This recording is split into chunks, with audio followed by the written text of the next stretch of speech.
শেষ হয়ে যায়, কোনো বরকত আমার সম্পদে আমার সম্পদের মধ্যে আমি খুঁজে পাই না। আবার আরেকজন রয়েছে 20,000 টাকা ইনকাম করে, অথচ তার সম্পদের মধ্যে বরকত থাকে।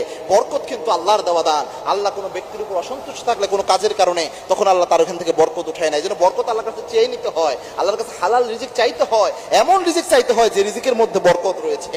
এটা গুরুত্বপূর্ণ বিষয়। এবং হালাল খেতে হয়। হালাল যদি আপনি ভক্ষণ করেন, অবশ্যই আপনার মধ্যে বরকত থাকবে, আপনার রিজিকে বরকত থাকবে এবং আল্লাহ রাব্বুল আলামিনের সাহায্য থাকবে। এবং বেশি বেশি শুকরিয়া আদায় করবেন, তাহলেও বরকত থাকবে। কারণ আল্লাহ রাব্বুল আলামিনের ঘোষণা, এটা সূরা ইব্রাহিমের 7 নম্বর আয়াত, লা ইন শাকারতুম লা আযীদান্নাকুম লা ইন শাকারতুম লা আযীদান্নাকুম ওয়া লা ইন কাফারতুম ইন্না আযাবি লাশাদীদ। আল্লাহর ঘোষণা হচ্ছে, if you grateful to almighty Allah সুবহানাহু ওয়া তাআলা, I will increase your all levelity. Allah বলছেন, আমি আল্লাহর যদি তোমরা শুকরিয়া আদায় করতে পারো, বেশি শুকরিয়া যদি আমি আল্লাহর আদায় করো, তোমার সমস্ত নিয়ামত আমি আল্লাহ বাড়াইয়া দেব। সুবহানাল্লাহ। এজন্য এই দুইটি